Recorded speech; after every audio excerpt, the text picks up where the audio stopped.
الحمد لله وحده والصلاة والسلام على من لا نبي بعده اما بعد۔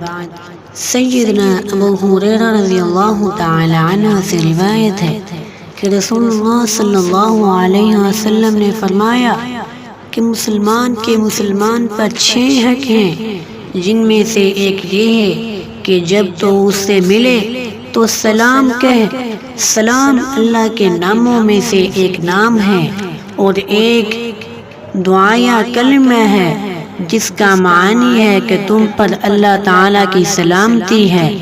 سلام کہنے والا دوسرے کو پیغام دیتا ہے کہ میری طرف سے تیری جان، تیرا مال اور تیری ہر چیز محفوظ ہے اور سلامتی والی ہے۔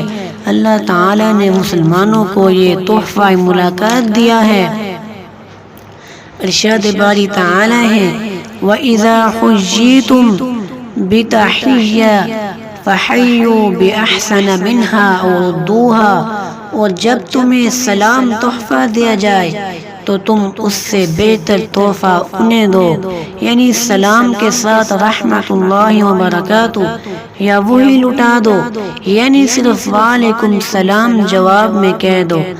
سلام سب سے پہلے آدم علیہ السلام نے فرشتوں پر کیا، جس کو پسند فرما کر اللہ رب العالمین نے ساری کائنات کے لیے اس کو تحفہ ملاقات بنا دیا۔ جیسا کہ سیدنا ابو ہریرہ رضی اللہ تعالی عنہ سے روایت ہے کہ نبی کریم صلی اللہ علیہ وسلم نے فرمایا جب اللہ تعالی نے آدم علیہ السلام کو پیدا فرمایا تو ان سے کہا کہ جاؤ اور فرشتوں کی بیٹھی ہوئی اس جماعت کو سلام کر اور جو جواب دیں اسے غور سے سن، کیونکہ وہی تیرا اور تیری اولاد کا سلام ہوگا۔ پس آدم علیہ السلام نے جا کر کہا السلام علیکم، تو انہوں نے کہا کہ السلام علیکہ ورحمۃ اللہ، پس انہوں نے رحمت اللہ کا اضافہ کر دیا۔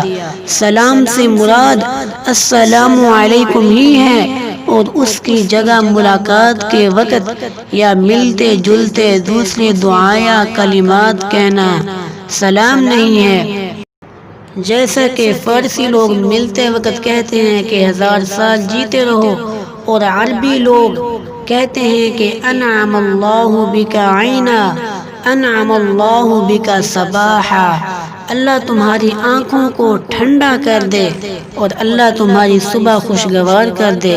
پنجابی بولنے والے کہتے ہیں کہ کی حال نے، حال مزاج کیسے ہیں۔ جو یورپین ممالک ہیں یعنی انگلش بولنے والے صبح کو ملتے ہیں تو کہتے ہیں گڈ مارننگ، دوپہر کو گڈ آفٹرنون کہتے ہیں اور شام کو گڈ ایوننگ، اور رات کو ملتے وقت گڈ نائٹ کہتے ہیں۔ اسلام نے ان سب کو پسے پشت ڈال کر السلام علیکم کہنے کا حکم دیا، جس کے ہر لفظ پر ثواب دیا جاتا ہے۔ جیسا کہ سیدنا عمران بن حسین رضی اللہ تعالی عنہ سے روایت ہے کہ ایک آدمی نبی کریم صلی اللہ علیہ وسلم کی خدمت میں حاضر ہوا اور اس نے کہا السلام علیکم، آپ نے اس کے سلام کا جواب دیا، پھر وہ شخص بیٹھ گیا۔ آپ صلی اللہ علیہ وسلم نے فرمایا کہ اس کے لیے 10 نیکیاں ہیں۔ پھر ایک دوسرا آدمی آیا اور اس نے کہا السلام علیکم ورحمۃ اللہ، تو آپ صلی اللہ علیہ وسلم نے اس کا جواب دیا اور فرمایا کہ اس کے لیے 20 نیکیاں ہیں، اور وہ بیٹھ گیا۔ پھر ایک اور آدمی آیا، اس نے کہا کہ السلام علیکم ورحمۃ اللہ وبرکاتہ، آپ صلی اللہ علیہ وسلم نے اس کا جواب دیا۔ پھر آپ صلی اللہ علیہ وسلم نے فرمایا کہ اس کے لیے 30 نیکیاں ہیں۔ اللہ تعالیٰ سے دعا ہے کہ اللہ تعالیٰ ہمیں آپ صلی اللہ علیہ وسلم کی ایک ایک سنت سے محبت کرنے کی توفیق عطا فرمائے، اور آپ صلی اللہ علیہ وسلم کے اسوہ حسنہ پہ اللہ تعالیٰ ہمیں چلنے کی توفیق عطا فرمائے۔ آمین۔ وما علینا الا البلاغ المبین۔